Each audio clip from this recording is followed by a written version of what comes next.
मुझे अपनी देवरानी से बहुत जलन महसूस होती थी क्योंकि वो शादी के तुरंत बाद ही प्रेग्नेंट हो गई थी, जबकि मैं तो बांझ थी। अब तो सास मुझे हर वक्त ताने देती और कहती जल्दी तुझे डिवोर्स दिलवाऊंगी। मैं बहुत डर गई थी, मगर उस वक्त बहुत हैरान होती जब हर रात मेरे पैरों पर गिरकर मेरी देव कहती देख लेना, जिस दिन बच्चे को जन्म दूंगी उसी दिन मुझे सब घर से धक्के मारकर निकाल देंगे। मुझे माफ़ कर दो दीदी। मैं बड़ी हैरान होती कि ये ऐसा वो कहती है। जिस दिन डिलीवरी का वक्त हुआ, देवरानी मुझे अपने साथ अंदर ले गई और चुपके से बोली, इस बच्चे को लेकर भाग जाओ, वैसे भी तुम बांझ हो। मैं खुश थी और फौरन बच्चे को लेकर भाग गई।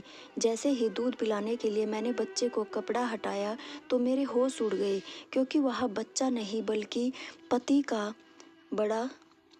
जिंदगी फूलों से सजी नहीं होती, हर इंसान का इम्तिहान होता है, मगर न जाने मेरे हिस्से में इतने इम्तिहान क्यों आए।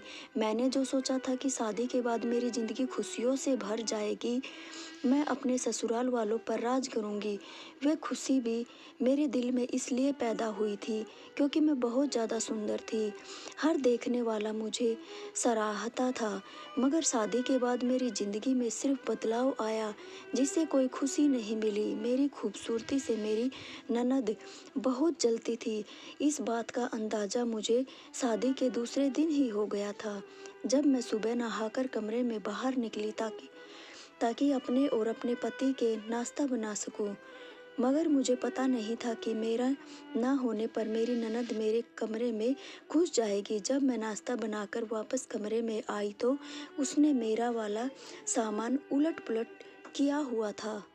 मैं हक्का बक्का खड़ी रह गई। मैं बोली, नताशा ये सब क्या है? उसके चेहरे पर जरा सी भी शर्मिंदगी नहीं आई थी। वो जलकर बोली, भाभी मैं वो क्रीम ढूंढ रही थी जिसको लगा लगा कर आपका रंग इतना सफ़ेद हुआ है। मैं तो उसकी बात सुनकर हैरान रह गई। मैं बोली, नताशा ये तो मुझसे भी पूछ सकती कि यूँ मेरे कमरे की तलाशी लेने की क्या ज़रूरत थी। यह क्या बचपना है? मैं कोई क्रीम नहीं लगाती, मेरा रंग ऐसा ही है। नताशा मुझे घूरकर कमरे से बाहर निकल गई। जब मेरा पति सौरभ कमरे में आया तो मैंने उसे उसकी बहन की शिकायत की। वो कहने लगा, ये सब बातें मत सोचो, मेरी बहन बड़ी जिद्दी है, उसके दिल में जो आता है वो वही करती है। सौरभ कहने लगे, जिया एक बात मैं तुमसे कह देता हूँ, अगर तुम मेरे घर में रहना चाहती हो तो कभी भूल कर भी मेरी बहन के साथ बदतमीजी मत करना। मेरे पति की बात मेरे पैर बांध दिए थे। खैर अगले दिन मेरी ननद ने मेरे सारे काले सूट ले लिए थे और कहने लगी, भाभी आप इस घर में ये रंग नहीं पहन सकती। मैं हैरान हुई और बोली, क्यों, इसकी क्या वजह है? नताशा कहने लगी, क्योंकि आप काले रंग में बहुत सुंदर लगती है, आपके सामने मेरा रंग काली स्याही लगता है। मैं तो उस लड़की की बातें सुनकर परेशान हो जाती थी, ना जाने वो मेरा और अपना मुकाबला क्यों करती थी। मैंने उसकी शिकायत फिर से अपने पति से कर दी और मेरे पति ने बड़े आराम से कह दिया था, जैसा नताशा कहती है वैसा ही करो। मेरे दिल में ये सवाल पैदा होता कि मुझे यह तो बताए कि मेरी शादी आपसे हुई है या आपके नताशा से, मगर मैं ये सवाल करने की हिम्मत नहीं कर सकती थी। यूं ही मेरी शादी को 2 महीने बीत गए। इन 2 महीनों में मेरे पति ने कभी मुझसे खुलकर बात नहीं की। वो मुझे अपनी नौकरानी समझता था, मुझे अपने कामों का हुक्म देता, जो कि मैं चुपचाप कर दिया करती थी। मैं अक्सर सोचती, क्या शादी ऐसी होती है जिसमें दो अजनबी एक छत के नीचे रहते हैं? ज़रूरत के चलते वो काम भी आते हैं, मगर फिर भी वो सारी ज़िंदगी अपने अजनबी रहते हैं। और 2 महीने बाद मेरी ज़िंदगी में एक और परेशानी ने सर उठा लिया था। वो ये थी कि मेरी सास ने मुझसे पूछा, बहू कोई खुशखबरी है? मैं उनकी बात पर बोली, नहीं मम्मी जी, अभी तो नहीं है, इतनी जल्दी खुशखबरी की ज़रूरत भी क्या है। मेरी सास नीता ने हंसकर बोली, लो तुमने भी खूब कहा, तुम्हें पता है कि मेरी बहन की बहू पहले हफ्ते में ही गर्भ से हो गई थी, और एक तुम हो कि 2 महीने बिताने के बाद भी सूखे पेड़ की तरह खड़ी हो। मेरी सास की बात ने मेरा दिल दुखा दिया था। क्या यह सही बात थी? उसे भगवान से डर भी नहीं आया। मैंने सर लटक झटक दिया। अब मेरी सास ननद उठते बैठते मुझे ताना देती थी। यूं ही देखते देखते वक्त रेत की तरह हाथों से निकल रहा था। 1 साल हो गया था, मगर अभी तक अपने पति को कोई खुशखबरी नहीं दे सकी। सच तो यह है कि मेरे पति ने कभी मुझसे बच्चे के लिए बात भी नहीं किया था। ऐसा लगता था कि उसे मेरे जिस्म से कोई दिलचस्पी नहीं है। मैं बच्चा दे सकी तो भी ठीक है, और अगर ना दे सकी तो भी इसका हल तो मेरी सास ने पहले से ही निकाल के रखा हुआ था। वो कहने लगी थी कि मुझे तुम्हें कुछ दिन बर्दाश्त करना है, फिर तुम्हें तलाक दिलवा दूंगी। मैंने दिन रोते हुए पति से सास की शिकायत की। उन्होंने कहा कि मुझसे वो मुझे तलाक दिलवा देगी। सौरभ कहने लगा, मैंने मम्मी के कहने से तुमसे शादी की थी, अगर वो कहेगी तो तुम्हें छोड़ दूंगा। ये बात मैंने बड़ी मुश्किल से बर्दाश्त की थी। बर्दाश्त करने के अलावा मेरे पास कोई और चारा भी तो नहीं था। खैर, मेरी सास आजकल बहुत बिजी सी रहने लगी थी। वो मेरे देवर गौरव के लिए रिश्ता ढूंढ रही थी, मगर इन हालात में भी वो उठते बैठते मुझ पे तानों की बरसात करती और अक्सर कहती कि कहीं ऐसा ना हो कि मैं अपने गौरव की पत्नी कहीं जिया जैसी बांझ लड़की ढूंढ लूँ। मैं ये बातें सुनकर सोचती, क्या मैं सच में बांझ हूँ? बच्चे देर भगवान की तरफ से है। मैंने सोचा कि अपना इलाज डॉक्टर से कराकर देखती हूँ, शायद भगवान मुझे खुशी दे। मैंने अपने पति सौरभ से कहा, आप मुझे किसी लेडी डॉक्टर के पास लेकर चले। मेरा पति मुझे देखकर बोला, जिया, मैंने ये सुना कि जो औरत बांझ होती है अपना जितना मर्जी इलाज करवा ले, वो बच्चा पैदा करने के काबिल नहीं हो सकती। मैं तो रोने लगी थी। ये बातें मुझे दिमागी तौर पर बीमार कर रही थी। उन दिनों मेरी सास गौरव के लिए एक अच्छी लड़की मिल गई थी। मैंने सोचा कि क्या पता कि देवरानी के आने के बाद मेरे हालात बदल जाए, इसलिए मैंने इस शादी की तैयारियों में बढ़ चढ़कर हिस्सा लिया। घर के सारे काम मैंने अपने हाथों में लिए थे, और फिर एक दिन रिया मेरी देवरानी बनकर हमारे घर आ गई। मैं बहुत खुश थी। चलो, हम दोनों की खूब दोस्ती हो जाएगी, मगर ये मेरी गलत फहमी साबित हुई, क्योंकि रिया बहुत पढ़ी लिखी थी।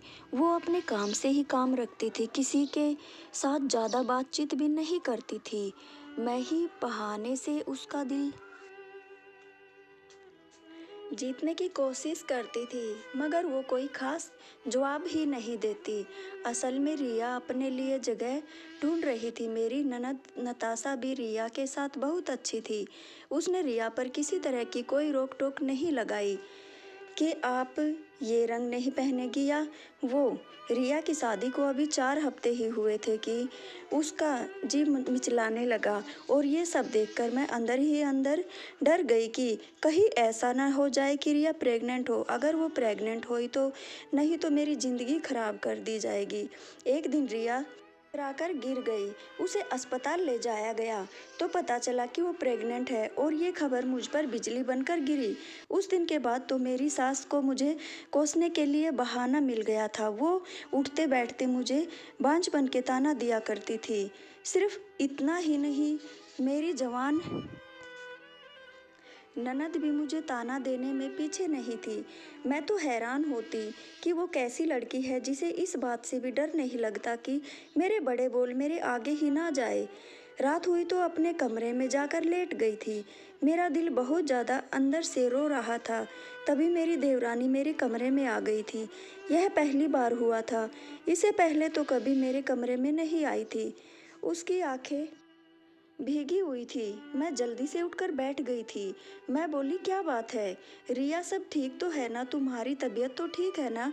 वो रोते हुए बोली, आपको दीदी कह सकती हूँ क्या? मैंने इस बात से सर हिला दिया और बोली, इसमें पूछने वाली क्या बात है? तू मुझे बिल्कुल दीदी कह सकती हो। रिया कहने लगी, दीदी मैं देख रही हूँ, घर में जब से यह पता चला है कि मैं प्रेग्नेंट हूँ, तब से आपकी ज़िंदगी तंग कर दी गई है। मैं खुद को आपका दोषी समझने लगी हूँ। मैं बोली, अरे नहीं नहीं, कैसी बातें कर रही हो? बच्चे तो भगवान के हाथ में है न, भगवान जिसे चाहे और जिसे चाहे ना दे। उसके साथ कोई ज़बरदस्ती तो नहीं चलती। ना तुम दिल में बिल्कुल भी ख्याल मत लाना कि तुम मेरी मुजरिम हो।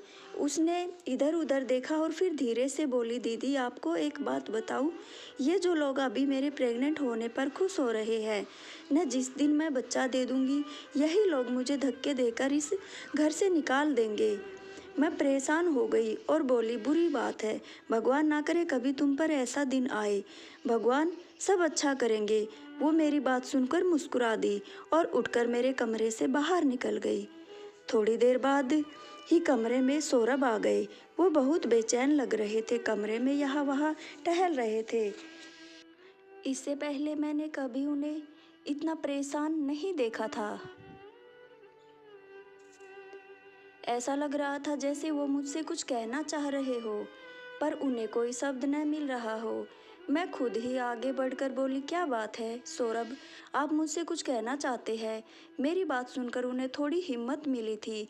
वो बोले, हाँ मुझे तुमसे एक बात पूछनी थी। ये गौरव की पत्नी अभी तुम्हारे पास क्यों आई थी? मैं बोली, बस वैसे ही मुझसे बातें कर रही थी। सौरभ जल्दी से मेरे पास बैठ गए और बोले, अच्छा क्या बातें कर रही थी? मैंने आज तक उन्हें किसी में इस तरह दिलचस्पी लेते हुए नहीं देखा था। मैं बोली, बस कुछ नहीं। वो फिर से बोले, मुझे एक एक बात बताओ, तुम दोनों में क्या बातें हुई थी? मुझे अब सौरभ पर गुस्सा आ रहा था। उन्होंने मुझसे तो कभी इतनी दिलचस्पी नहीं ली थी। मैं बोली, बस वो अपने प्रेग्नेंट के बारे में बता रही थी। सौरभ का चेहरा पीला पड़ गया था। वो बोले, कैसी बातें, मतलब प्रेग्नेंट की क्या बातें कर रही थी? वो सवाल पे सवाल करते जा रही थी। मैं चढ़कर बोली, हम औरतों की बात है, आप मर्द इससे दूर रहे। मैं जल्दी से उठकर बाहर निकल गई थी। मेरे सौरभ का ये व्यवहार बड़ा अजीब था।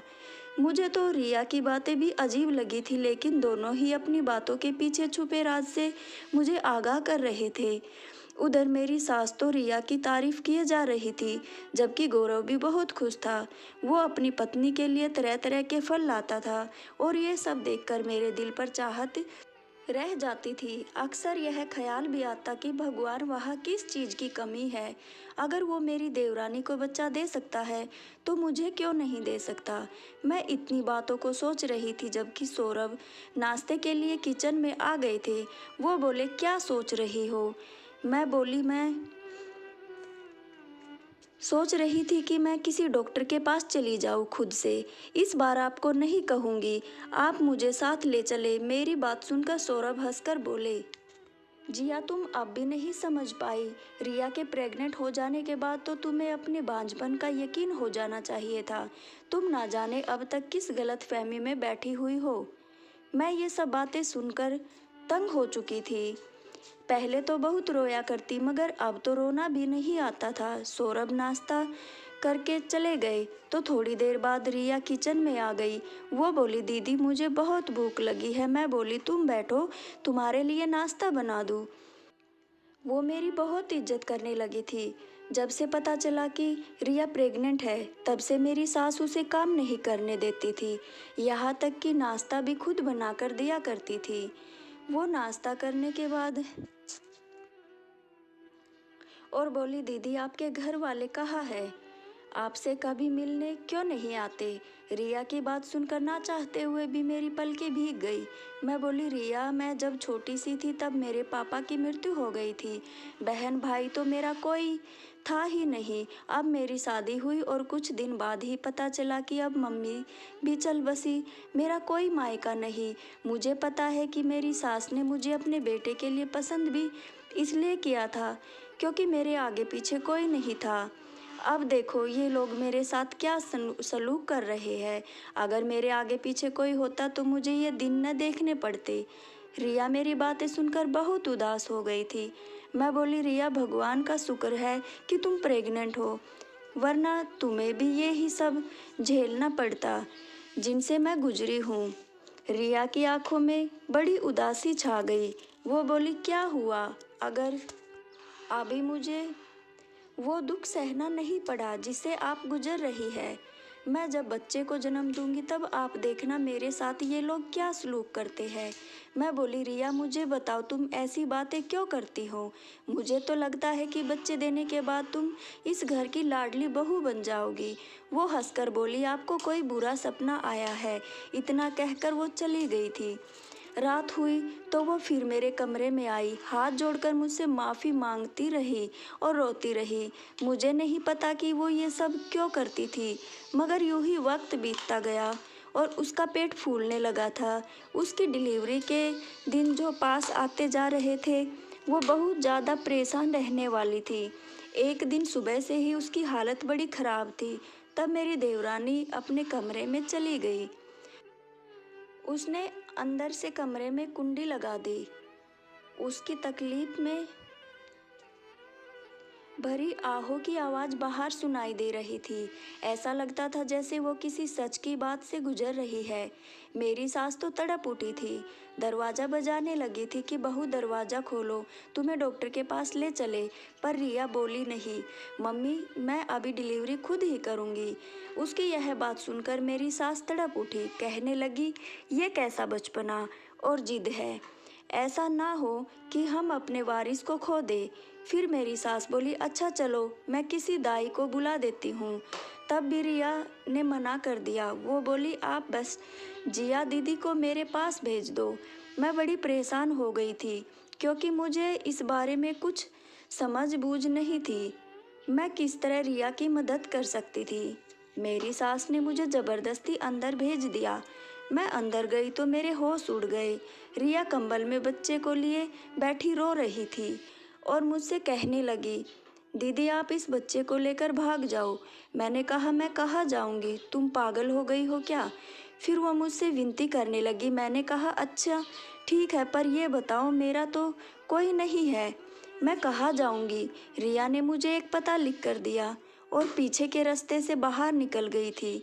मुझे नहीं पता कि मेरे पीछे क्या होगा और उसके बच्चे को बड़ी होशियारी से लेकर आगे बढ़ रही थी। आखिरकार वो पता भी आ गया जहाँ मुझे पहुँचना था।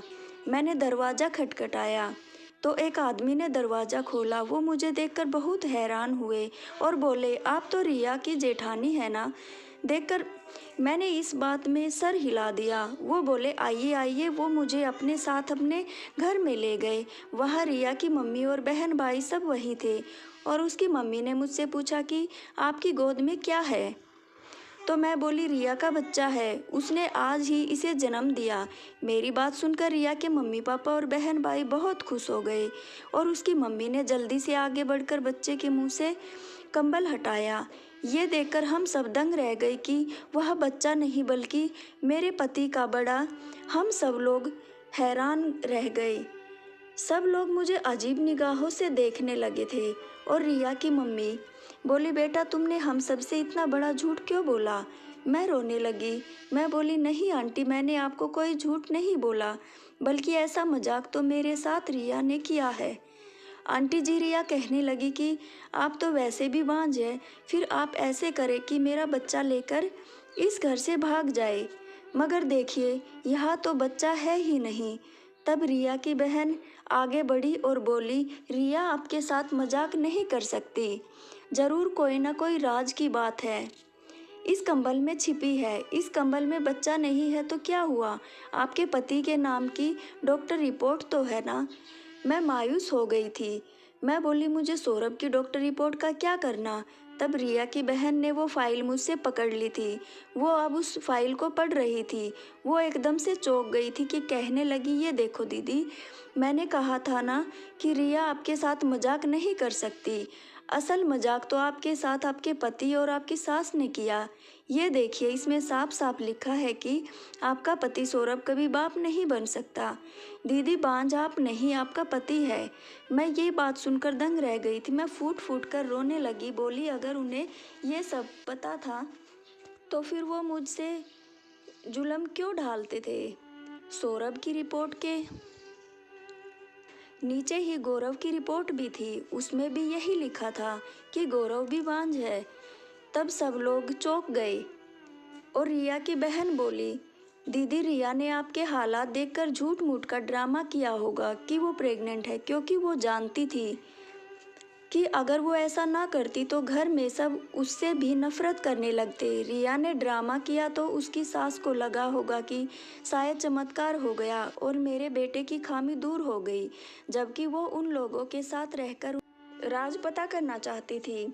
असल राज तो यह था कि वो दोनों भाई बच्चे पैदा करने के लायक ही नहीं थे।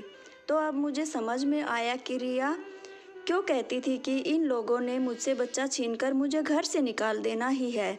रिया के मम्मी पापा बोले, हम अपनी बेटी को उन कमीनों के घर से वापस लेने जा रहे हैं। मैं बोली, अंकल जी मैं भी आपके साथ चलूंगी। वो राजी हो गए। हम सब जब मेरे ससुराल पहुँचे तो ये देखकर दंग रह गए कि मेरी सास और ननद बहुत बुरी तरह से रिया को पीट रही थी और कह रही थी कि तुम्हारी इतनी हिम्मत कि तुम हमारे साथ झूठ बोलो।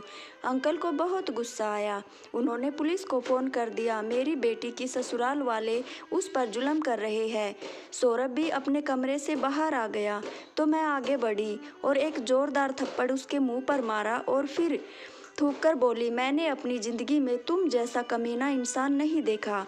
तुम मुझे भरोसे में लेकर अपनी कमी बता सकते थे। मैं तब भी तुम्हारा साथ देती, हम बच्चा गोद ले लेते, कोई दिक्कत नहीं थी। मगर तुम लोगों ने तो मेरा जीना हराम कर दिया था। तुम लोगों ने मुझे बांझ बना दिया था।